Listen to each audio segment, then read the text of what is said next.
बंदी छोड़ सतगुरु रामपाल जी परमेश्वर जी की जय हो।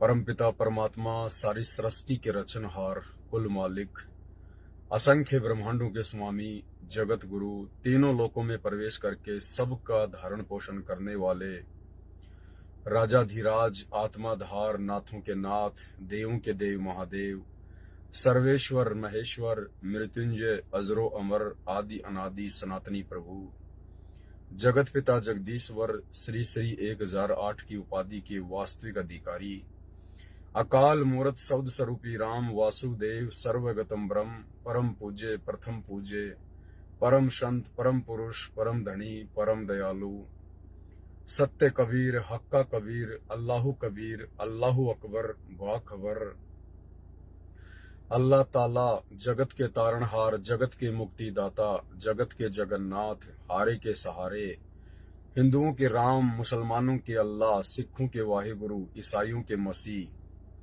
दया के सागर दयानिधि, करुणा के सागर करुणानिधि, स्वयंभू परिभू, संकट मोचन, कष्ट हरण, मंगल करण, दुख भंजन, अविगत कबीर, निर्विकार निर्विषम परमात्मा, अलय अलेख सतगुरु, आदि अनादि सतगुरु, असली मर्यादा पुरुषोत्तम, असली राम, असली कृष्ण, असली घनश्याम, असली मुरारी, राजाओं के राजा, महाराजाओं के महाराजा, शहंशाहों के शहंशाह, सम्राटों के सम्राट, भगवानों के भगवान, अल्लाहों के अल्लाह, प्रभुओं के प्रभु, मसीहाओं के मसीह, सच्चे वाहिगुरु, बाबाओं के बाबा, पीरों के पीर, सेठों के सेठ, जगत सेठ, सावरसा सेठ, सर्वगुण संपन्न, अनंत कोटि कलाओं के स्वामी, अनंत कोटि ब्रह्मांडों के नायक, योगियों में महायोगी, ध्यानियों में महाध्यानी, सिद्धों में परम सिद्ध, ज्ञानियों में तत्व ज्ञानी, ब्रह्म ज्ञानी, महाज्ञानी, परम ज्ञानी, सर्वश्रेष्ठ ज्ञानी, विज्ञानी, युवा कबीर, समर्थ कबीर, असंवाद, अमित ओझा,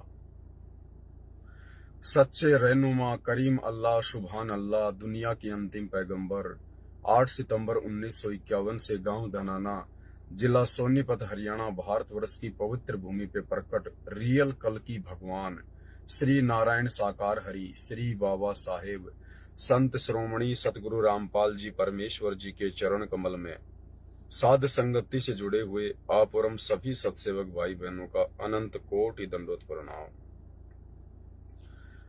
सत्साई भाई और बहनों, जैसा कि आप सब जानते हैं, वर्तमान में सन 2014 बरवाला कांड के बाद से संत रामपाल जी परमेश्वर जी के सभी अनुयायियों की, उनके फॉलोवर की ये गहन परीक्षा का समय है। और इस परीक्षा के समय में ज्ञान और अज्ञान को लेकर संत जी की संगत में दो भाग हो चुके हैं, दो पार्ट बन चुके हैं। एक पार्ट जिसे सतलोक आश्रमों के नाम से जाना जाता है, दूसरा पार्ट जिसे साध संगतियों के नाम से जाना जाता है। एक पार्ट पूरी तरह से काल की गोद में बैठकर और अज्ञानता पूर्ण कार्य करता जा रहा है, भगत भाई बहनों की मर्यादा तोड़वाता जा रहा है, और दूसरा पार्ट साध संगतियां निरंतर ज्ञान को आधार बनाकर भक्ति मार्ग पर दृढ़ होते जा रहे हैं। भाई और बहनों, सतगुरु की ये आप और हमारे ऊपर, साध संगत वाले भाई बहनों के ऊपर एक बहुत बड़ी रजा है, बहुत बड़ी दया है कि परमेश्वर ने इस परीक्षा के समय में हमें सद्बुद्धि दी, परमात्मा ने हमें संभाला, क्योंकि ये हमारे पिछले जन्म जन्मांतरों के जबरदस्त भक्ति संस्कार हैं, हमारे युगों युगों के पुण्य जमा हैं, जिसके प्रतिफल में परमेश्वर ने हमें इस परीक्षा के समय में सद्बुद्धि दी। अन्यथा गुरुदेव भगवान तो समदृष्टि है, वो किसी के साथ भेदभाव नहीं करते हैं। फिर सतलोक आश्रमों से जुड़े हुए लाखों करोड़ों को सद्बुद्धि क्यों नहीं मिल रही? क्योंकि उनके पिछले भक्ति संस्कार कमजोर हैं।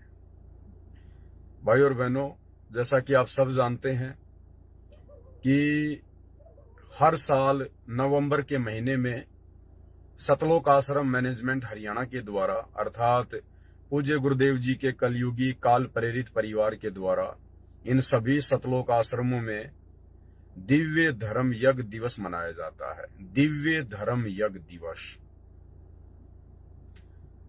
जबकि संत रामपाल जी की 90% संगत को ये ज्ञान नहीं है कि वास्तव में दिव्य धर्म यज्ञ दिवस क्या है। क्या है दिव्य धर्म यज्ञ दिवस? सतलोक आश्रम वाले तो 650 साल पहले की एक घटना, जिस घटना के माध्यम से उस समय कबीर परमात्मा जी को बदनाम करने के लिए राजा सिकंदर लोदी के गुरु शेख तकी ने झूठी चिट्ठियां कबीर जी के नाम से डाल दी थी कि भाई कबीर काशी में भंडारा करेगा, साथ में एक एक सोने की मोहर देगा, एक एक दोहर देगा, और जैसा भी आपको सामान चाहिए खाने पीने का वो भी देगा। तो 650 साल पहले कबीर परमात्मा को बदनाम करने के लिए, उनसे काशी शहर छुड़वाने के लिए कि कबीर तो एक गरीब जुलाहा है, सुबह खाना खाता है, शाम का पता नहीं, और जब 18-20 लाख लोग इसके दर पर आ जाएंगे तो ये कैसे खाना खिलाएगा, ये तो काशी छोड़कर भाग जाएगा। तो ये जो दिव्य धर्म यज्ञ दिवस मनाया जाता है ना, ये दिव्य धर्म यज्ञ दिवस वैसे वर्तमान में नहीं मनाना चाहिए, क्योंकि ये तो भगवान को बदनाम करने के लिए मनाया गया था। जैसा कि काल प्रेरणा से 18 नवंबर 2014 को जो बरवाला कांड हुआ, वो बरवाला कांड काल की तरफ से प्रशासन को निमित्त बना के या अन्य भक्तों को जो काल प्रेरित हो चुके थे उनको निमित्त बना के इस काल ने सतगुरु रामपाल जी को बदनाम करने के लिए करवाया था। संत रामपाल जी के सत भक्ति मार्ग को नष्ट करवाने के लिए बरवाला कांड करवाया था। अब यदि कोई हर साल बरवाला कांड की याद में कोई यज्ञ मनाए, कोई दिवस मनाए, तो ये उन भक्तों की महामूर्खता को जाहिर करता है। अरे वो तो काला दिन था, वो तो काला दिन था जो आपके गुरुदेव भगवान को बदनाम करने के लिए जो है काल के द्वारा वो कांड करवाया गया था। अरे उस काले दिन को क्या याद करना, उस काले दिन को क्या याद करना, वो तो काल प्रेरणा से था, मनवश भक्तों के द्वारा करवाया गया वो कांड था, गुरु को बदनाम करवाने के लिए करवाया गया वो कांड था। इसलिए उस कांड को यदि हर साल कोई मनाए एक यज्ञ के रूप में, एक बहुत बड़े धार्मिक अनुष्ठान के रूप में, तो ये मनाने वालों की सबसे बड़ी आध्यात्मिक अज्ञानता को दर्शाएगा। ठीक इसी प्रकार वर्तमान में सतगुरु रामपाल जी परमेश्वर जी के कलयुगी परिवार के द्वारा, जिनको तत्व ज्ञान की छींट भी नहीं है, और इन लोगों के द्वारा जो नवंबर के महीने में दिव्य धर्म यज्ञ दिवस मनाया जाता है कि 650 साल पहले परमात्मा ने भंडारा किया था, 18 लाख लोगों को भंडारा करवाया था। बस तुम्हें इतना ही याद है? अरे 18 लाख लोग क्या है वो परमात्मा के लिए? वो परमात्मा तो तीनों लोकों में असंख्य आत्माओं को रोजाना दिन में 3 बार भंडारा करवाता है। तीनों लोकों में प्रवेश करके जो परमात्मा सबका भरण पोषण करता है, अरे उस परमात्मा का तुम 18 लाख लोगों के लिए करवाए गए भंडारे को तुम लोग जो है संगत में इस प्रकार से बढ़ा चढ़ा के अपने धार्मिक धंधे के रूप में पेश कर रहे हो। वो परमात्मा तो प्रतिदिन असंख्य युगों से, जब से सृष्टि रची गई है, ये तो असंख्य आत्माओं को रोजाना भंडारा करवा रहा है, रोजाना। तो भाई और बहनों, ये जो सतलोक आश्रमों में दिव्य धर्म यज्ञ दिवस के नाम पे जो ड्रामेबाजी चल रही है, ये काल प्रेरणा से जो पाखंड शुरू कर रखा है, ये असल में दिव्य धर्म धंधा दिवस है। ये दिव्य धर्म धंधा दिवस है, धंधा दिवस है। संत रामपाल जी की नादान संगत को इन धार्मिक अनुष्ठानों के नाम पर मूर्ख बनाकर और ये धार्मिक धंधा किया जा रहा है। अन्यथा 650 साल पहले जिस भंडारे की याद में, जिस भंडारे के नाम पर वर्तमान में दिव्य धर्म यज्ञ दिवस मनाया जा रहा है, अरे वो भंडारा तो हमारे परमात्मा को बदनाम करवाने के लिए जो है वो करवाया गया था, बदनाम करने के लिए। वो तो परमात्मा ने दया बख्शी, वो तो समर्थ थे, अपने समर्थता उन्होंने दिखाई। अन्यथा उनको तो बदनाम करवाने के लिए वो ड्रामा किया गया था शेख तकी के द्वारा। और वही ड्रामा वर्तमान में सतलोक आश्रम वालों ने शुरू कर दिया है, उसी परमात्मा के नाम की आड़ में, संत रामपाल जी के नाम की आड़ में। तो भाई और बहनों, ये टोटली धर्म को धंधा बनाया जा रहा है, टोटली धर्म को धंधा। असल में दिव्य धर्म यज्ञ दिवस क्या है, इसकी तो किसी को पहचान ही नहीं है, किसी को जानकारी ही नहीं है, क्योंकि ये काल की 21 ब्रह्मांड की सृष्टि है और यहां पर परमात्मा खुद भी आकर अंत में रोता है। अंत में भगवान को भी रोना पड़ता है, माथे पे थप्पी मारनी पड़ती है कि मैं किन मूर्खों के साथ में माथा पच्ची कर रहा हूं। इतना ज्ञान समझा दिया, इतना बता दिया, उसके बावजूद भी इनके समझ में नहीं आ रहा कि हमारे को असल में करना क्या चाहिए। समय निकलता जा रहा है और ड्रामेबाजी में लोगों को आनंद आता है। तो अंत में परमात्मा भी रोता है इस गंदे लोक में कि मैं रोवत हूं सृष्टि को, ये सृष्टि रोवे मोहे, और गरीब दास इस वियोग को समझ न सकता कोई। अब असल में दिव्य धर्म यज्ञ दिवस क्या है जो भक्तों ने रोजाना मनाना चाहिए? अरे तुम तो साल में एक बार दिव्य धर्म यज्ञ दिवस मनाकर निफराम हो गए। बस वो परमात्मा क्या साल में एक बार ही भोजन करवाता है क्या एक बार ही भंडारा करवाता है क्या वो परमात्मा साल में? अरे वो तो रोजाना दिन में 4-4, 5-5 बार असंख्य ब्रह्मांडों में असंख्य प्राणियों को भंडारा करवा रहा है। अब ये असल में दिव्य धर्म यज्ञ दिवस क्या है?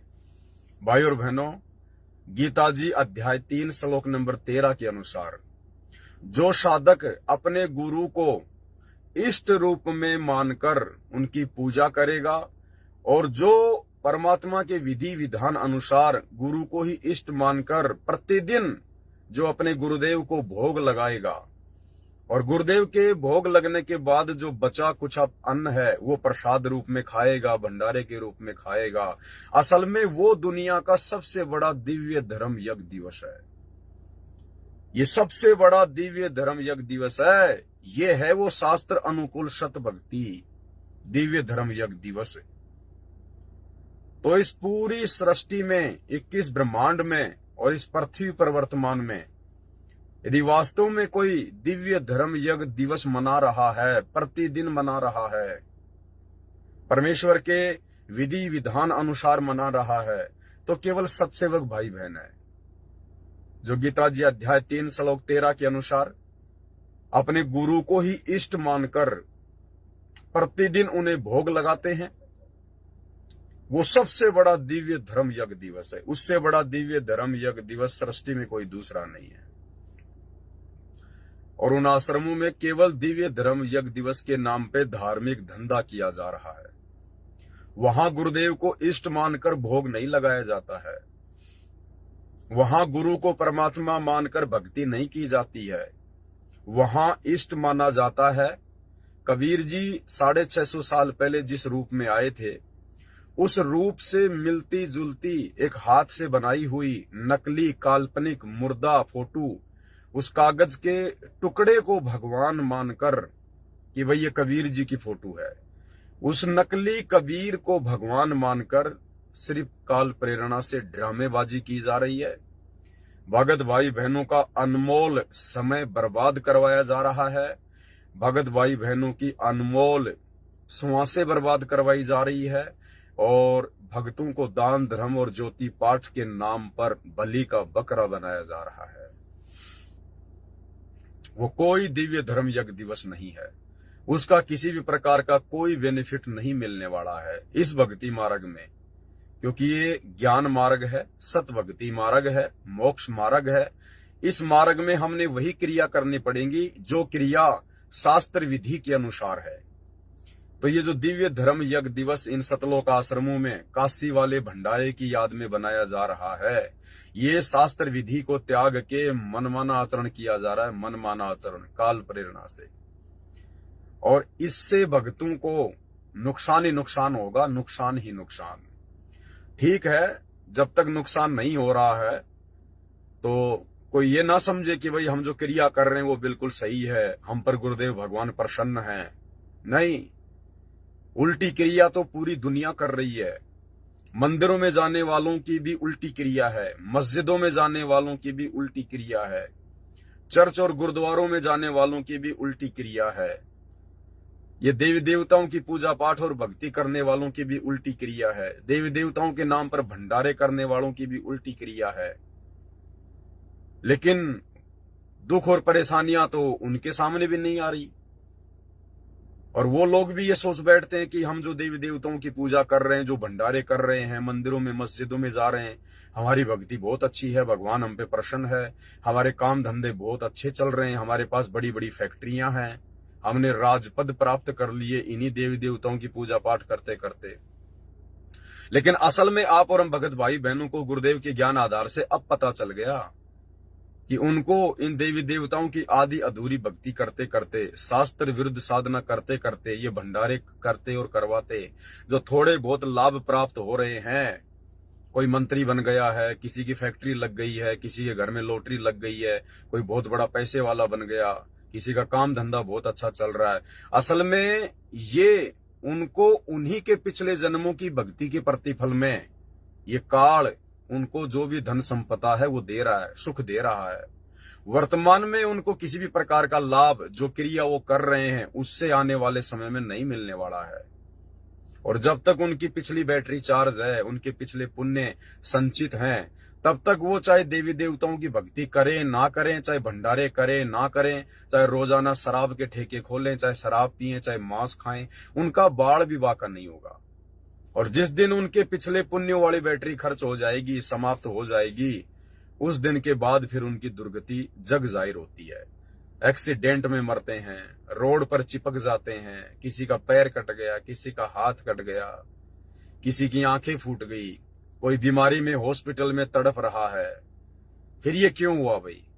अरे आप तो भक्ति कर रहे थे ना, आप तो देवी देवताओं को प्रसन्न कर रहे थे, भक्ति कर रहे थे, भंडारे कर रहे थे, फिर अचानक से आप लोगों के ऊपर पहाड़ जैसी आपत्तियां क्यों आ गई? क्योंकि आप जो कर रहे थे वो शास्त्रों के अनुसार नहीं था, वो विधि विधान अनुसार नहीं था, वो आप देखा देखी कर रहे थे, भेड़ चाल में कर रहे थे। तो ठीक इसी प्रकार भाई और बहनों, वर्तमान में इन सतलोक आश्रमों में इन दिव्य धर्म यज्ञ दिवस के नाम पे या अन्य भंडारों के नाम पर या अन्य किसी भी यज्ञ के नाम पर जो ड्रामेबाजी हो रही है, जो पाखंड चल रहा है, ये सारा का सारा पाखंड सतगुरु रामपाल जी परमेश्वर जी के विधि विधान के विपरीत चल रहा है।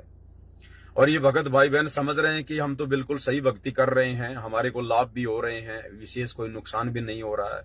लेकिन भाई ये तो आने वाले समय में पता चलेगा जब तुम्हारी पहले की संचित भक्ति कमाई नष्ट होगी, समाप्त होगी। और वर्तमान में तुम सबके नाम खंडित हैं, वर्तमान में तुम सबकी मर्यादा खंडित है, क्योंकि सतलोक आश्रम मैनेजमेंट हरियाणा ने, गुरुदेव के कलयुगी परिवार ने आप लोगों को ना घर का छोड़ा, ना घाट का धोबी का कुत्ता बना के छोड़ दिया है। इस बात का आभास हम सत्सेवकों को है, क्योंकि हम परमेश्वर के भक्ति विधि विधान अनुसार भक्ति करते हैं, हम परमेश्वर के सत्संग ध्यान से सुनते हैं, इसलिए हमें पता है कि भक्ति मार्ग में कौन से कर्म करने योग्य हैं और कौन से कर्म ना करने योग्य हैं। तो भाई और बहनों, आप और हमारा परम सौभाग्य है, क्योंकि परमात्मा जब धरती पर आते हैं तो चुनिंदा आत्माओं के ऊपर ही अपनी विशेष रजा करते हैं।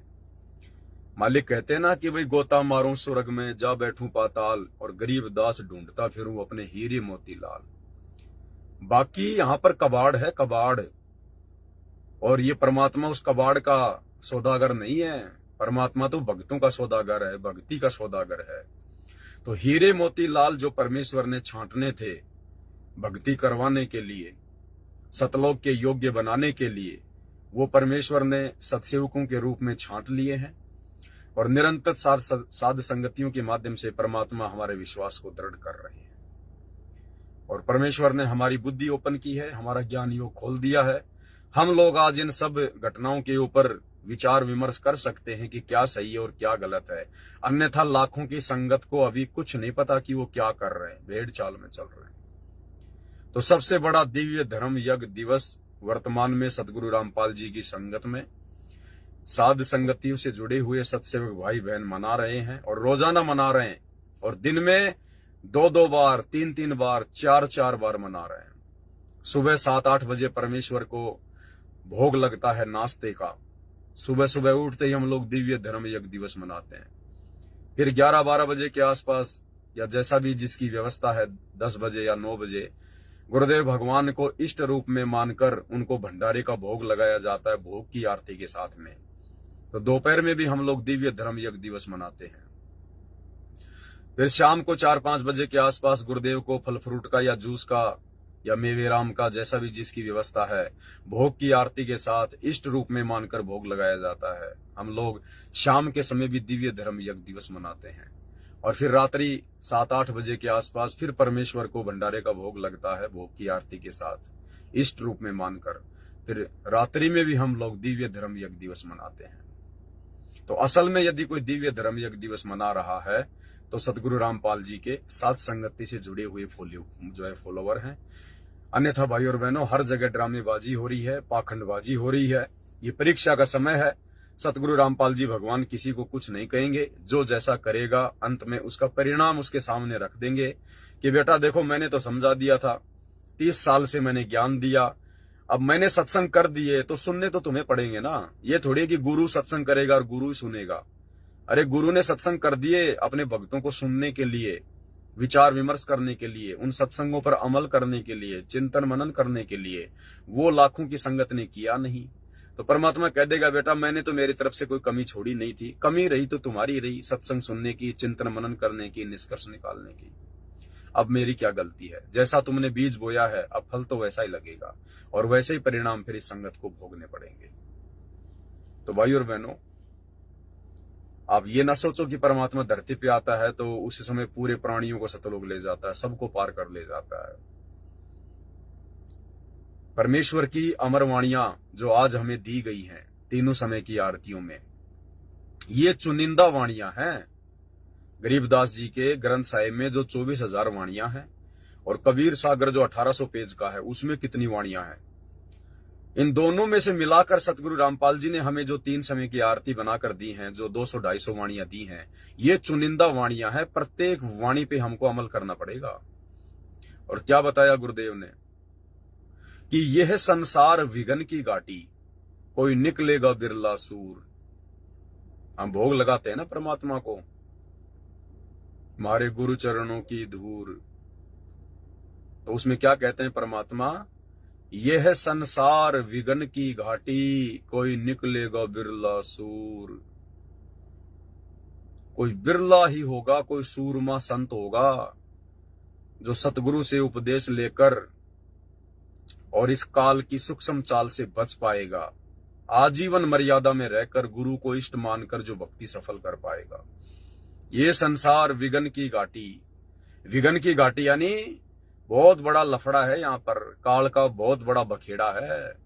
यहाँ पर हर साधक पूरे गुरु से उपदेश लेकर भी सफल नहीं हो पाता है। ये संसार विघन की घाटी, कोई निकलेगा बिरला सूर, यानी इस काल के लोग से तो पूर्ण गुरु से उपदेश लेने के बाद में कोई बिरले ही होंगे जो यहां से अपना आत्म कल्याण करवाएंगे बच बचा के। और परमेश्वर ने क्या कहा, दास गरीब कहे नर लोई और सतगुरु चीने बिरला कोई। गरीबदास जी कह रहे हैं कि सतगुरु को तो कोई बिरला ही जान पाएगा, कोई बिरला ही पहचान पाएगा सतगुरु से उपदेश लेने के बाद। दास गरीब कहे नर लोई और सतगुरु चीने, चीने यानी जानना पहचानना, बिरला कोई, कोई बिरले होंगे। तो वो बिरले आज ये साध संगति से जुड़े हुए भाई बहन हैं जो धीरे धीरे अपने परमात्मा को ज्ञान आधार से पहचानते जा रहे हैं। परमेश्वर कहते हैं, खोकापुर में काग मिले दिन दोई रे, अरबों में कोई हंस हमारा होई रे। गुरुदेव कहते हैं मेरा तो कोई इक्का दुक्का भगत होता है अरबों में, यानी आज पूरे विश्व की जनसंख्या अरबों में है। तो ये जो वाणी बोली गई है ना, ये वर्तमान समय को ध्यान में रख के बोली गई है कि जब वो परमात्मा इस खोकापुर में आएगा, खोकापुर यानी काल के 21 ब्रह्मांड खोकापुर, खोकापुर में काग मिले दिन दोई रे। तो परमात्मा कहते हैं यहां पर भगत तो मेरे बहुत ज्यादा हो जाएंगे, फॉलोवर तो मेरे करोड़ों में अरबों में हो जाएंगे, लेकिन उनमें से मेरे भगत कितने होंगे जो सतलोक जाने के लिए तैयार रहेंगे। तो परमेश्वर कहते हैं खोकापुर में काग मिले दिन दोई रे, अरबों में कोई हंस हमारा होई रे। करोड़ों में अरबों में परमात्मा के कोई बच्चे होंगे जो अपने आत्म कल्याण के लिए इस काल की सूक्ष्म चाल से बच बचा के अपनी भक्ति को आजीवन मर्यादा में रह के प्रफुल्लित करेंगे। बहुत भयंकर लफड़ा है भाई और बहनों, बहुत भयंकर। और इससे केवल वही बच सकता है, वही साधक बच सकता है जिस साधक पर उसके गुरुदेव भगवान की असीम कृपा होगी। असीम, एंडलेस कृपा। और वो एंडलेस कृपा, वो असीम कृपा केवल साध संगति से जुड़े हुए सत्सेवक भाई बहनों के ऊपर है। तो भाई और बहनों, हम इस दया को इसी प्रकार से बना के रखें। और ये कबीर सागर के सरलार्थ के ऊपर जो परमात्मा वीडियो बनवा रहे हैं, एक एक वीडियो भाई और बहन, एक एक वीडियो, इन वीडियो की कोई कीमत नहीं है, कोई कीमत नहीं है।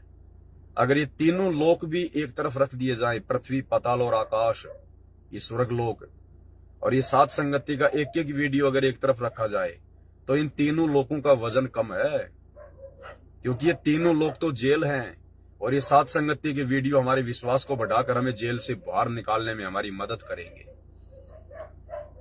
तो वार एंड पार नहीं है सतगुरु रामपाल जी भगवान की रजा का, जो रजा उन्होंने सत्सेवकों के ऊपर बख्शी हुई है। तो आज का जो वीडियो है 12 नवंबर का, बहुत ही ज्यादा इंपॉर्टेंट है, बहुत ही ज्यादा महत्वपूर्ण है। और गुरुदेव के छोटे कलयुगी बेटे मनोज का जो इंटरव्यू आया है, उस इंटरव्यू को माध्यम बनाकर ये वीडियो आप भाई बहनों के लिए बनाया गया है। आप लोगों को भली भांति देखने के बाद ज्ञान होगा कि गुरुदेव का परिवार बिल्कुल अंधकार में जी रही है, बिल्कुल अंधकार में। मतलब रत्ती भर भी ज्ञान नहीं है उन लोगों को, गुरुजी के बेटा बेटी भाई बंधु रिश्तेदारों को, इन कोऑर्डिनेटरों को रत्ती भर भी तत्व ज्ञान की छीट नहीं है, रत्ती भर भी। खुद उस मनोज के इंटरव्यू से आप लोगों को साबित कर देंगे। अरे घर में परमात्मा आया हुआ है, घर में भगवान आया हुआ है, और ये लोग अंधेरे में। सही कहा है वो कहावत है कि दीपक नीचे हमेशा अंधेरा रहता है, दीपक के नीचे उसकी रोशनी नहीं जाती, अंधेरा रहता है, और आसपास में दीपक रोशनी कर देता है। तो सतगुरु रामपाल जी के आसपास रहने वाले उनके बेटा बेटी भाई बंधु रिश्तेदार, बड़े बड़े परम भगत जो आश्रम में साथ में रहते थे, वो अंधेरे में जी रहे हैं। पहले भी अंधेरे में जी रहे थे, वर्तमान में भी अंधेरे में जी रहे हैं। और दूर दूर के भगत भाई बहन परमेश्वर के ज्ञान को समझकर, ज्ञान को आधार बनाकर अपना जीवन सफल कर रहे हैं। तो भाई और बहनों, एक बहुत बड़ी रजा गुरुदेव ने बख्शी है आप और हमारे ऊपर, क्योंकि 35 साल हो गए इस मनोज ने कभी अपना इंटरव्यू नहीं दिया। लेकिन जैसे कबीर सागर के सरलार्थ के ऊपर वीडियो बनने शुरू हुए, और आपने देख लिया होगा भाई और बहनों, जो प्रकरण कबीर सागर के सरलार्थ में चल रहा है, उस प्रकरण के अनुसार उस मनोज के वीडियो की अति आवश्यकता थी, अति आवश्यकता। तो ये सतगुरु रामपाल जी परमेश्वर जी ने उस मनोज में प्रेरणा करके और जबरदस्ती वीडियो बनवाया, जबरदस्ती। अन्यथा काल ये वीडियो नहीं बनने देता। ये आप और हमारे लिए परमात्मा ने रजा बख्शी है। ये सोने पे सुहागा कर दिया परमात्मा ने, सोने पे सुहागा। तो भाई और बहनों, ये सात संगति की वीडियो ये वर्तमान में आप और हमारे लिए देखना अति आवश्यक है, अति आवश्यक। ये परमात्मा की विशेष रजा से बन रहे हैं, और जिन पर परमात्मा की विशेष रजा होगी वही आत्मा इन वीडियो को देखेगी पूरा ध्यान से, क्योंकि ये अंदर से हमारी आत्मा को इतना चार्ज कर देंगे, ज्ञान आधार से हमें इतना परिपक्व कर देंगे। ब्रह्मा विष्णु महेश तो छोड़ो, अगर काल और दुर्गा दोनों मिलकर भी संत रामपाल जी के उस भगत को तोड़ने का प्रयास करें, भ्रमित करने का प्रयास करें, तो उन दोनों शक्तियों को मुंह की खाके जानी पड़ेगी। तो ये विशेष रजा गुरुदेव की। दूसरी बात दास आपको बताना चाहेगा, क्योंकि संगत को अपडेट करना बहुत अच्छी बात है। बीच बीच में बंगाल से हमारे सुरजीत दास भगत जी हैं, जो लाइव आते हैं, जानकारियां देते हैं, बहुत अच्छी बात है, दया परमात्मा की। सभी भाई बहनों को लाइव आना चाहिए, जितना भी समय मिले, आधी घंटे का, 10 मिनट का, जैसा भी है। और टॉपिक के ऊपर बात होनी चाहिए, फालतू की बातों को हमें नजरअंदाज करना चाहिए। तो मैंने अभी उनका एक पोस्टर देखा था, फेसबुक पे उन्होंने वायरल कर रखा है। उस पोस्टर में उन्होंने दास की फोटो लगा रखी है, गुरुदेव भगवान की फोटो लगा रखी है, और लिख रखा है कि जब तक सूरज चांद रहेगा, सतगुरु रामपाल जी परमेश्वर जी के साथ साथ पवन दास तेरा नाम रहेगा। उन्होंने वो पोस्टर बना के डाला है। भाई और बहनों, देखो ये भी कहीं न कहीं वर्तमान में थोड़ी सी हमारी अज्ञानता को दर्शाता है, ये भी थोड़ी सी हमारी नादानी को दर्शाता है। क्यों दर्शाता है? क्योंकि वर्तमान में जो समय चल रहा है ये परीक्षा का समय है। सन 2014 बरवाला कांड के बाद से और जब तक सतगुरु रामपाल जी भगवान हिसार जेल से अपने मिशन को पूरा करके बाहर नहीं आ जाते हैं, तब तक ये हमारी परीक्षा का समय है, परीक्षा का टाइम है। और इस परीक्षा के समय में हमने कितना सोच समझ कर चलना है। देखो, ये दास भी आपकी तरह जीव है, एक भगत है। जैसे आप हैं वैसा ही मैं हूं, कोई अंतर नहीं है किसी भी प्रकार का। थोड़ी बहुत परमात्मा ने जो बोलने की शब्द शक्ति दी है और जिस प्रकार से परमात्मा दास को मर्यादाओं में रखते हैं ताकि मेरे द्वारा बोले गए शब्दों का अन्य भक्तों पर असर हो, ये गुरुदेव की ही रजा है, गुरुदेव की ही दया है। लेकिन मैं तो जीव हूं, मैं तो आपकी तरह भगत हूं। मेरे ऊपर भी वो सारे नियम मर्यादा लागू हैं जो आपके ऊपर हैं। और अगर मेरे से जरा सी त्रुटि हो गई, मेरे मन में किसी भी पॉइंट को लेकर किसी भी कारण से यदि मन में दोष आ गया गुरुदेव के प्रति, और यदि मैंने भक्ति त्याग दी, भक्ति छोड़ दी, तो मेरी भी मर्यादा खंडित होगी, मेरा भी नाम खंडित हो जाएगा, मैं भी परमात्मा से दूर हो जाऊंगा। फिर उस समय वो पोस्टर क्या काम का भगत जी, कि जब तक सूरज चांद रहेगा परमेश्वर सतगुरु रामपाल जी के साथ साथ पवनदास भगत का नाम रहेगा। भाई, आप लोग जो पोस्टर बना रहे हो, इस प्रकार की जो बातें आपने बनाई है, या कोई भी भाई बहन इस प्रकार की बातें सोचता है, ये अकेले सुरजीत दास जी को मैं नहीं कह रहा हूं। और क्या होता है कि परमात्मा किन्हीं आत्माओं को निमित्त बनाते हैं, परमात्मा किन्हीं आत्माओं को निमित्त बनाते हैं संगत में एक संदेशा भिजवाने के लिए। लेकिन उसके बावजूद भी उस भगत को ये विचार करना चाहिए, क्योंकि भगत ने बनाया तो अपने दिमाग लगा के है, भगत ने बनाया तो अपने हाथों से है, तो वो कर्म भी है भगत का। और परमात्मा उस भगत में इस प्रकार की प्रेरणा करके संगत में एक संदेशा भी भिजवा देते हैं। तो ये सभी के लिए है। अब कल को मान लीजिए किसी कारण से मैंने भक्ति छोड़ दी, भाई कोई अमर पट्टा तो लिखा नहीं है कि पवनदास भगत अब संत रामपाल जी को छोड़ेगा ही नहीं या उनकी भक्ति को छोड़ेगा ही नहीं। ये तो आप लोग वर्तमान में मेरे विचारों को देखकर, मेरे वीडियो देखकर, वर्तमान में गुरुदेव भगवान के प्रति जो मेरी सोच है, जो मेरे विचार हैं, ये वर्तमान में आप मेरे उन विचारों को देखकर आइडिया लगा रहे हो कि भाई पवन भगत जैसा भगत नहीं है, एक नंबर का भगत है, परमात्मा का सबसे अच्छा भगत है, परम भगत है, भगत शिरोमणि है, पता नहीं क्या क्या आप लोग बोलते हो। तो आप लोग तो वर्तमान में जो मैं क्रिया कर रहा हूं, जो मेरे विचार हैं गुरुदेव के प्रति, आप उनको देखकर आइडिया लगा रहे हो। और 2 दिन बाद में यदि मेरे विचार बदल गए तो, क्योंकि मेरे अंदर भी तो काल का सॉफ्टवेयर है, मन रूप में तो काल सबके अंदर बैठा है, नियम मर्यादा भगवान की सबके ऊपर समान रूप से लागू है। कल को अगर मेरे से मर्यादा टूट गई, मेरे मन में कोई दोष आ गया और मैं भगवान से दूर हो गया, तो मैं भी आपकी तरह फिर हो गया 2 कोड़ी का आदमी, सारा का सारा काम हो गया, मेरा बिगड़ गया। फिर उस समय वो पोस्टर क्या काम के कि भाई जब तक सूरज चांद रहेगा संत रामपाल जी के साथ साथ पवनदास का नाम रहेगा। तो भाई और बहनों, ये भी कहीं न कहीं हमारी थोड़ी कमजोरी है, नादानी है। कल को गुरुदेव भगवान के आने के बाद भी हमने किसी भी भगत के लिए इस प्रकार के शब्दों का प्रयोग नहीं करना है। क्योंकि देखो, ये परमात्मा ने जितने भी बड़े बड़े भगत बनाने थे, जो परम भगत बनाने थे, भगत शिरोमणि बनाने थे, ये बन गए पहले। ये सतयुग में बना के छोड़ दिए भगवान ने। सतयुग में सहते जी आए थे, द्वापर में बंके जी थे, त्रेता में जो है और भगत थे, कलयुग में जो है धर्मदास जी थे, गरीबदास जी के 2 परम भगत थे, जो है बनखंडी दास और संतोष दास। ठीक है, गीसा जी का परम भगत था जीता दास, नानक जी के 2 परम भगत थे, बाला और मर्दाना। भाई और बहनों, ये आज से पहले परमात्मा ने वो भगत बनाने थे, अपने बाद में भक्तों को खड़ा करना था, क्योंकि भक्ति मार्ग को और आगे चलना था। उस समय वो ठीक का समय नहीं आया था, कलयुग की पिछली पीढ़ी नहीं आई थी, इसलिए परमात्मा ने अपने जाने के बाद उन भक्तों के माध्यम से लोगों को भक्ति से जोड़ के रखना था।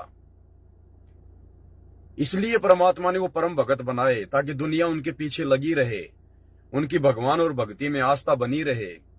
अब वर्तमान में खुद परमात्मा धरती पे प्रकट है और वर्तमान में वो समय आ गया जिस समय का इंतजार परमात्मा 4 युगों से करते हैं। तो वर्तमान में परमात्मा ने किसी को परम भगत बनाने की आवश्यकता नहीं है। वर्तमान में परमात्मा ने किसी को भगत शिरोमणि बनाने की आवश्यकता नहीं है और ना कोई बनेगा वर्तमान में, ना कोई वर्तमान में कोई संत शिरोमणि बनेगा, क्योंकि परमात्मा धरती पर है। अगर उस सतगुरु रूप में आए हुए परमात्मा के अतिरिक्त यदि किसी की आस्था किसी भगत में हो गई तो फिर उस भगत का काम बिगड़ जाएगा। इसलिए परमात्मा इस भक्ति का खुद ही प्लेयर है, खुद ही रेफरी है। अब परमात्मा किसी और को यहां पर ठेकेदार नहीं बनाएगा। तो भाई और बहनों, हमने किसी भी भगत को उसके किसी भी पॉइंट से हमने विशेष महत्व नहीं देना है। हम सब परमात्मा के लिए एक समान हैं। ये गुरुदेव भगवान समदृष्टि है। जितना महत्व गुरुदेव भगवान के लिए मैं रखता हूं उतना ही आप रखते हो। जब गुरुदेव हमें सत्संगों में यहां तक बताते हैं कि वो परमात्मा चींटी में और हाथी में कोई अंतर नहीं करता है, उस परमात्मा के लिए चींटी भी उतनी महत्वपूर्ण है और हाथी भी उतना महत्वपूर्ण है। ये शरीर तो आप और हम देखते हैं। अगर किसी आदमी से अगर रात को सोते समय करवट लेते समय अगर मच्छर मर गया, और गर्मियों के महीने में 2, 4, 5 मच्छर तो मर ही जाते हैं बिस्तर में, लाल हम देखते हैं, वो खून वगैरह लगा रहता है। और उस व्यक्ति से, उस भगत से यदि कोई बिल्ली मर जाए उसकी मोटरसाइकिल से एक्सीडेंट होके, या कोई कुत्ता मर जाए, तो उसके बाद उसको बड़ा पछतावा होता है, वो मेरे मोटरसाइकिल से तो बिल्ली मर गई, कुत्ता मर गया, और रात को तूने 5 मच्छर मार दी। वो तो भगवान की नजर में तो चाहे वो कुत्ता मरा हो चाहे वो मच्छर मरे हो बराबर है। लेकिन हम लोग अपनी दृष्टि में आकलन लगा लेते हैं कि मच्छर मर गया तो कोई बात नहीं और बिल्ली मर गई तो बड़ा दुख मान लेते हैं। तो ये आप और हम जीवों की दृष्टि है, लेकिन परमात्मा की दृष्टि में ऐसा नहीं है।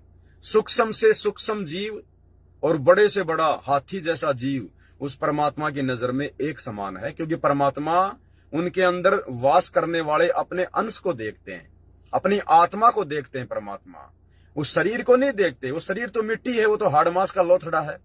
कल को हाथी भी मरेगा, उसका भी जो है मिट्टी बनेगी, और वो मच्छर मरेगा, उसका शरीर भी मिट्टी बनेगा। तो परमात्मा तो उस अविनाशी अपने अंश को देखते हैं, अपनी आत्मा को। तो इसी प्रकार भाई और बहनों, ये मान बढ़ाई का मार्ग नहीं है। परमात्मा ने हर प्रकार से ज्ञान देकर, हर प्रकार से समाधान देकर इस 2 कोड़ी के तुच्छ जीव पवनदास को आशीर्वाद देकर खड़ा किया है। और मैं पवनदास ऐसी गलतियां बिल्कुल भी नहीं करने वाला हूं, जैसी गलतियां गुरुदेव का कलयुगी परिवार कर रहा है, जैसी गलतियां ये कोऑर्डिनेटर कर रहे हैं मान बढ़ाई और अहंकार में आकर, और जैसी गलती वो संजय दिल्ली वाला कर रहा है अपने आप को गुरु समझकर, अपने आप को तत्वदर्शी संत समझकर। तो भाई ये पवनदास ये गलती करने वाला नहीं है। पवनदास को परमात्मा ने पहले अच्छे से ज्ञान में रंग कर मेरी औकात दिखाई है कि बेटा पहले ये देख ले तेरी औकात क्या है। अब आगे तू जो भी कुछ करेगा वो सब कुछ मेरे आदेश से करेगा, मेरी प्रेरणा से करेगा। तू करने कराने वाला कुछ नहीं है, 2 कोड़ी का जीव है। तेरे को तेरी औकात मैंने पहले अच्छे से दिखा रखी है। मैंने महीने भर पानी पतासी का ठेला लगाया करता था, तेरे मकान का किराया तक तेरे से नहीं दिया जाता था, तेरे बच्चों की फीस तक तेरे से नहीं भरी, जो है वो टाइम पे भरी जाती थी। तू काहे का तू ये मार्ग आगे बढ़ाएगा, तू काहे का भक्तों को आगे बढ़ाएगा। तो ये सारा सब कुछ गुरुदेव भगवान ने अपने आशीर्वाद से दया बख्श रखी है। इसलिए इस दास को किसी प्रकार का कोई अहंकार, कोई घमंड, कोई मान बढ़ाई या किसी भी प्रकार की कोई पब्लिसिटी की भूख नहीं होती है, क्योंकि पता है भाई और बहनों, अगर जरा सी मान बढ़ाई आ गई, अगर जरा सा अहंकार आ गया, जरा सी मान बढ़ाई आ गई, किसी भगत के द्वारा मेरी बढ़ाई करने पर अगर मेरे अंदर अगर वो गुब्बारे की तरह हवा भर गई, तो मैं तो फिर जीव का जीव हूं, 21 ब्रह्मांड में रह जाऊंगा। अगर सतलोक नहीं गया तो फिर क्या फायदा ये इतना संघर्ष करने का, ये हजारों वीडियो बनाने का, दिन रात लाइव आके आप लोगों को समझाने का, आंखें खराब करने का, गला खराब करने का। अगर सतलोक ही नहीं जा पाया तो, अगर उसी मान बढ़ाई में अगर वापस उलझ गए, तो जिस मान बढ़ाई के कीचड़ से परमात्मा निकाल कर लाए, तो हमारा टारगेट तो सतलोक जाने का होना चाहिए। सेवा चाहे परमात्मा हमसे कुछ भी ले ले, कितनी भी ले ले, कैसी भी ले ले, वो मालिक की अपनी मौज है, मालिक की अपनी मौज है। वो किसको क्या सेवा देगा, किससे क्या अपना काम करवाएगा, किसको निमित्त बनाएगा, वो पार्ट अलग है। उस पार्ट को अपनी भक्ति से शामिल ना करो। आप बहुत बड़े भगत हैं, बहुत बड़ी सेवा करते हैं, आपके ऊपर गुरुदेव ने बहुत बड़ी दया जो है बरसा रखी है। अगर ये सारी चीजें सोचकर यदि आप भक्ति पर लगे रहोगे तो भाई और बहनों फिर काल साथ में हवा भरता रहेगा। हमने उन सेवाओं को साइड में रखना पड़ेगा कि ये मेरे बस की बात नहीं है सेवा करना। अरे भगवान की सेवा जीव कर देगा। भगवान की सेवा कभी जीव कर सकता है क्या? जीव को कल को पैरालाइसिस हो जाए, लकवा मार जाए, मुंह खुला का खुला रह जाएगा, पूरे शरीर में लकवा मार जाएगा, अधरंग मार जाएगा, पैरालाइसिस हो जाएगा पूरा शरीर। वो जीव खुद के हाथ से अपने लैट्रिन भी साफ नहीं कर सकता, वो बाथरूम भी नहीं कर सकता। वो जीव खुद, घर वाले उसकी पैंट खोल के उससे बाथरूम करवाएंगे, उसके मुंह में रोटी का टुकड़ा भी वो घर वाले डालेंगे। तो जीव की क्या औकात है, किस बात की मान बढ़ाई, किस बात का अहंकार। ये शरीर अगर ठीक ठाक चल रहा है तो गुरुदेव भगवान के आशीर्वाद से चल रहा है, उनके रहमो करम पे चल रहा है। ये मिट्टी है, 2 मिनट में इधर उधर हो जाएगी। तो हम जो भक्ति अपनी जो करते हैं ना, अपना सुमरण करना, सत्संग सुनना, मंत्र जाप करना, गुरुदेव को याद करना, उनको भोग लगाना, इस पार्ट को अपना साइड में रखना कि भाई मैं जीव हूं, 2 कोटि का प्राणी हूं, भगवान ने मेरे ऊपर कोई दया बख्शी है, कोई मेहर हुई है, जो भगवान ने मुझे अपनी सत भक्ति दी, अपने चरणों में लिया, और आम भक्तों की तरह भगत बन के मर्यादा और आधीन में रह के अपनी भक्ति को सफल करें। और बाकी जो सेवा यदि परमात्मा आपको एक्स्ट्रा देता है संगत में, तो वो सेवाएं अलग हैं। उसके लिए भी गुरुदेव का बार बार धन्यवाद करो कि परमात्मा आप तो मेरे एक्स्ट्रा शुभ कर्म बनवा रहे हो। हे परमात्मा, लगता है मेरे पास मेरी पिछली भक्ति इतनी ज्यादा नहीं है और ना वर्तमान में मैं पूरी भक्ति जो है वो कर पा रहा हूं, इसलिए आप जी ने मेरे को एक्स्ट्रा ये सेवा दी है ताकि मेरी भक्ति सफल हो सके, ताकि मेरी भक्ति सफल हो सके। भाई और बहनों, जिसको परमात्मा एक्स्ट्रा सेवा देता है ना, वो कमजोर आत्मा होती है। हम लोग अपनी नादानी में ये मान लेते हैं कि ये तो बहुत बड़ा भगत है, भगवान के चरणों में रहता है, 24 घंटे गुरुजी के साथ रहता है, ये तो गुरुजी के ड्राइवर की सेवा करता है, गुरुजी के बॉडीगार्ड की सेवा करता है। भाई और बहनों, वो सबसे कमजोर आत्मा होती है जिसको परमात्मा एक्स्ट्रा सेवा देता है। सबसे कमजोर आत्मा होती है वो। जिस प्रकार से हम अपने बच्चों को स्कूल में भेजते हैं और जिन बच्चों को टीचर ट्यूशन लगाने की सलाह देते हैं कि जी आप अपने बच्चे को ट्यूशन लगाइए, इसको एक्स्ट्रा पढ़ाइए, वो ट्यूशन उसी बच्चे को एक्स्ट्रा दिया जाता है जो बच्चा टीचर से नहीं समझ पाता है, जो बच्चा अन्य बच्चों की तुलना में पढ़ाई में कमजोर होता है। ट्यूशन हमेशा उसी बच्चे का लगाया जाता है, और जो बच्चा स्कूल में पढ़ाई गई बातों को ढंग से पढ़ लेता है, टाइम पे अपना होमवर्क कर लेता है, उस बच्चे का ट्यूशन नहीं लगाया जाता।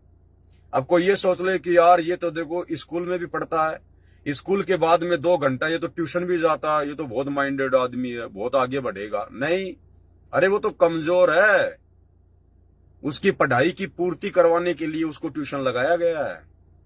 तो ठीक इसी प्रकार भाई और बहनों, गुरुदेव ने हमें जो भक्ति दे दी है, उस भक्ति के अलावा यदि परमात्मा किसी आत्मा को और अन्य सेवा देता है तो भाई और बहनों वो आत्मा कमजोर है। परमात्मा उसकी भक्ति को बढ़ाना चाहते हैं, उसको अन्य भक्तों की श्रेणी में लाना चाहते हैं, अन्य भक्तों के बराबर खड़ा करना चाहते हैं।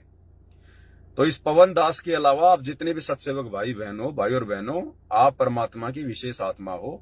आप लोगों को एक्स्ट्रा ट्यूशन की आवश्यकता नहीं है, एक्स्ट्रा पढ़ाई की जरूरत नहीं है।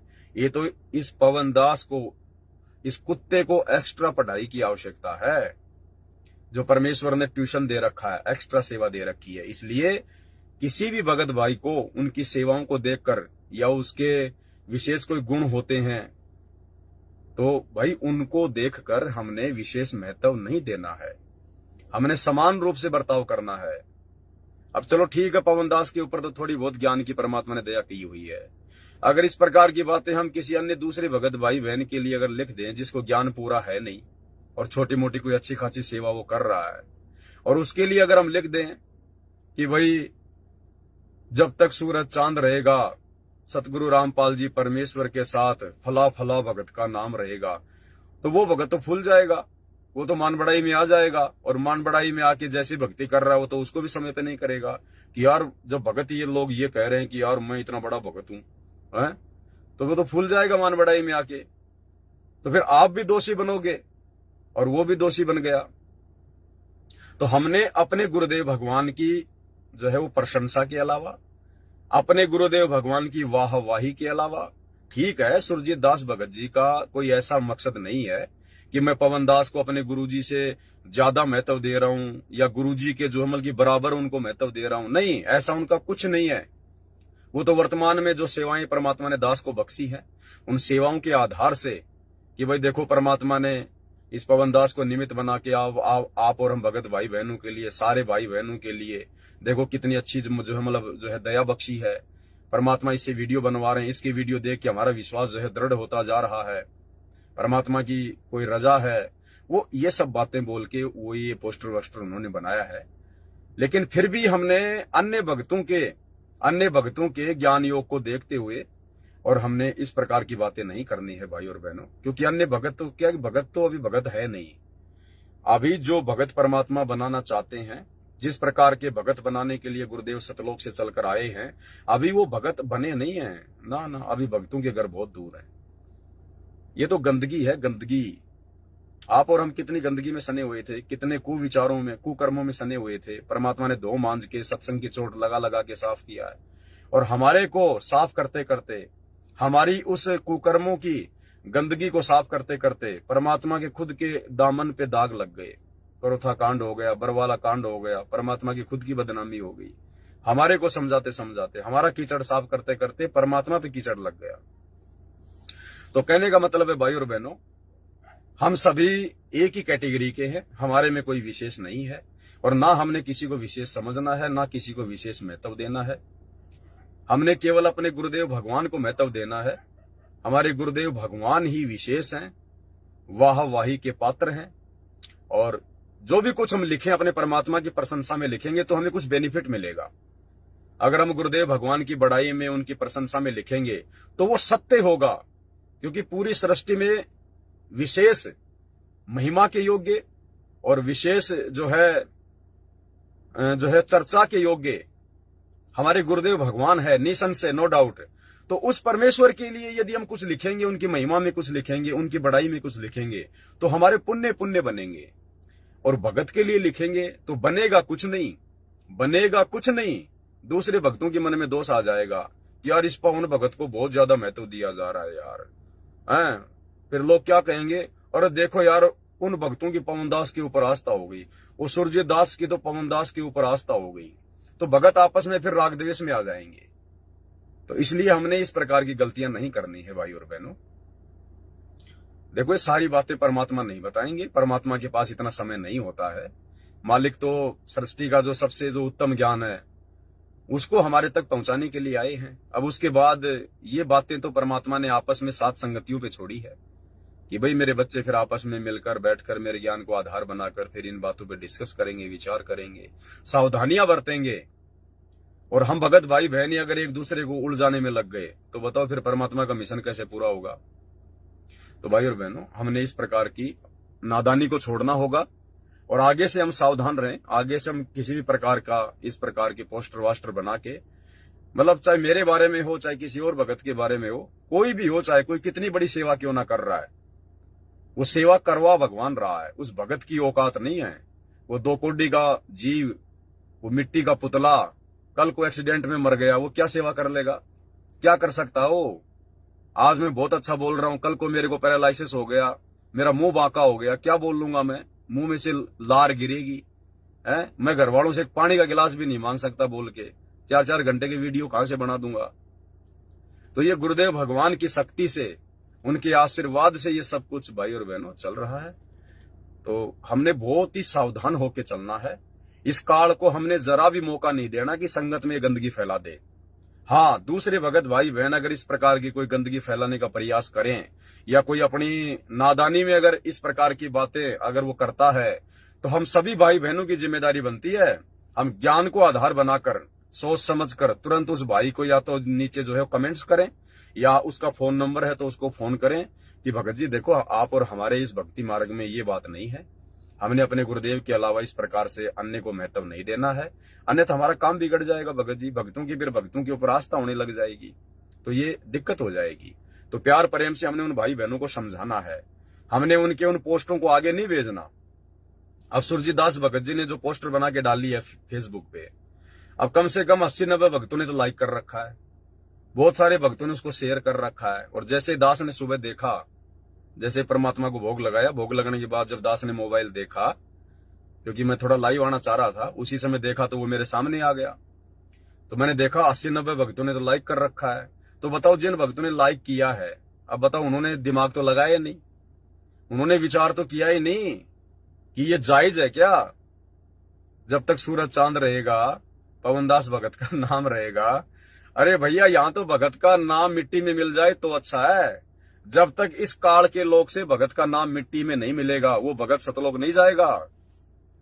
देखो, धर्मदास का नाम क्या कहा परमात्मा ने, जब तक सूरज चांद रहेगा, मीराबाई का नाम रहेगा, कुछ ऐसा जैसे बोलते हैं ना समाज में। परमात्मा तो नहीं बोलते किसी भगत के लिए कि भगत का ऐसे जब तक सूरज चांद रहेगा नाम रहेगा। परमात्मा ने गरीबदास जी के लिए बोला है कि जब तक सूरज चांद रहेगा गरीबदास तेरा नाम रहेगा। तो गरीबदास तो खुद परमात्मा थे, परमात्मा का तो नाम रहेगा रहेगा। जब परमात्मा का नाम मिट जाएगा तो सूरज चांद कहां रहेंगे। तो परमात्मा किसी भगत के लिए नहीं बोलते कि उस भगत का ऐसा नाम रहेगा। और परमात्मा अगर बोल भी दे तो परमात्मा तो 2 मिनट में उन शब्दों को नष्ट भी कर देंगे, लेकिन हम कहां से कर देंगे। तो जब तक भगत का 21 ब्रह्मांड में नाम रहेगा वो पार नहीं हो पाएगा। मीराबाई का नाम चल रहा था ना, दुनिया गीत गाया करती थी, जब तक सूरज चांद रहेगा मीराबाई का नाम रहेगा। वो यहीं पे धक्के खा रही है, यहीं पे धक्के खा रही है। जब तक उसका नाम नहीं मिटेगा, और नाम उसका अब मिटेगा, क्योंकि अब हमें पता चल जाएगा कि मीराबाई पार नहीं हो पाई। क्यों नहीं हो पाई?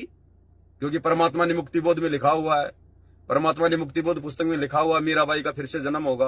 अब हमें मीराबाई की असलियत का पता चल जाएगा कि उसने ढंग से भक्ति नहीं करी, गुरु को भगवान नहीं माना।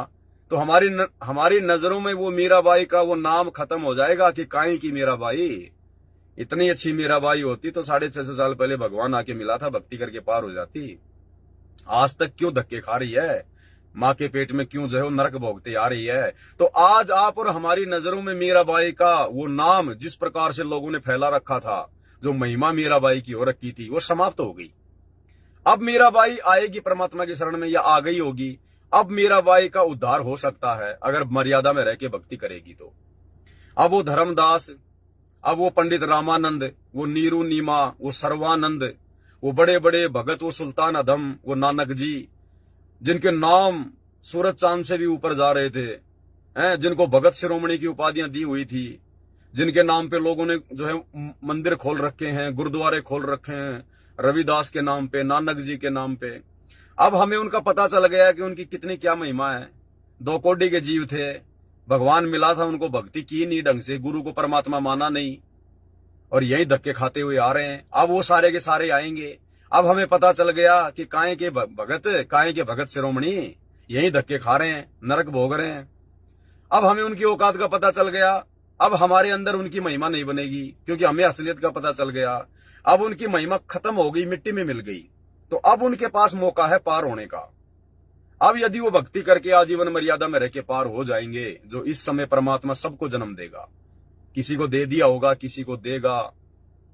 अब उनकी महिमा खत्म हुई है, और जब तक इस काललोक से महिमा खत्म नहीं होगी, भगत यहां से बाहर नहीं जा सकता। तो इसलिए ये भक्ति का ये बिल्कुल ये पीक टाइम है, प्राइम टाइम है।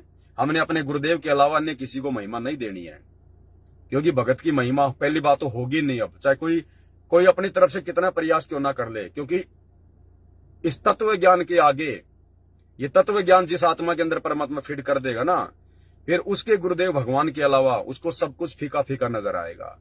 अरे जब गुरुदेव भगवान की महिमा के आगे ब्रह्मा विष्णु महेश 33 करोड़ देवी देवता, दुर्गा काल अक्षर पुरुष, ये सब फीके 2 कोटि के जीव नजर आ रहे हैं, तो भगत कहां से महिमावान हो जाएगा। तो ये वो समय है भाई और बहनों, भक्तों की महिमा को समाप्त करने का समय है ये। और इस समय यदि हम भक्तों की महिमा बनाएंगे तो फिर गलत हो जाएगा। इसलिए महिमा कीजिए संत की, परमात्मा कहते हैं ना, महिमा कीजिए संत की, तन मन धन सब दे, और सिर मांगे टाड़ा नहीं, चाहे मोर ध्वज लख ले। तो महिमा के योग्य केवल हमारे परम पूज्य गुरुदेव सतगुरु रामपाल जी भगवान है। उन्हीं की महिमा हम करेंगे और उन्हीं की महिमा करनी चाहिए। अन्य सब जीव हैं और जीव की कभी महिमा सफल नहीं होती है, ना जीव की महिमा किसी दूसरे के काम आती है। ठीक है। अब मान लीजिए आप दो भाई हैं और दोनों भाई आप जी अलग अलग हो रहे हैं और आपके दूसरे भाई के पास में अरबों खरबों की संपत्ति है और आपके पास नहीं है, तो वो भाई का पैसा आपके काम नहीं आएगा। आपके पास वो भाई का पैसा काम नहीं आएगा। और आपके बाप के पास यदि अरबों खरबों की संपत्ति है तो आपके बाप की संपत्ति आपके काम आएगी। आपका बाप अपने संपत्ति को अपने बच्चों में बांटेगा, लेकिन आपका भाई अपने भाई को संपत्ति नहीं बांटता। तो भगत की महिमा भगत के काम नहीं आती, भगवान की महिमा भगत के काम आती है। तो गुरुदेव भगवान की महिमा कीजिए जो हम सबके काम आएगी। तो वीडियो ज्यादा लंबा नहीं करेंगे भाई और बहनों, क्योंकि आज रात को फिर 8 बजे आपने लाइव भी जुड़ना है। इसलिए सभी भाई बहन थोड़ा इन बातों का ध्यान रखें। आगे से हमने सभी भाई बहनों को समझाना है, जो गलतियां करेगा उसको समझाना है प्यार प्रेम से। और जो निकम्मा है, जो नहीं मानेगा, तो फिर परमात्मा ने दास को ड्यूटी दे रखी है। दास फिर लाइव आके खुलेआम फिर उसको साथ संगति से आउट करेगा। उसके बाद उसकी मर्जी, भक्ति करे छोड़े भाड़ में जाए, जो मर्जी करे, लेकिन सात संगतियों में फिर उनके लिए आगे से कोई जगह नहीं होगी। तो इसी के साथ दास लाइव समाप्त करता है। बंदी छोड़ सतगुरु रामपाल जी भगवान की जय हो। कोई ऑप्शन आ गया अलग से, एंड हो नहीं रहा। हाँ अब हो जाएगा। सत साई।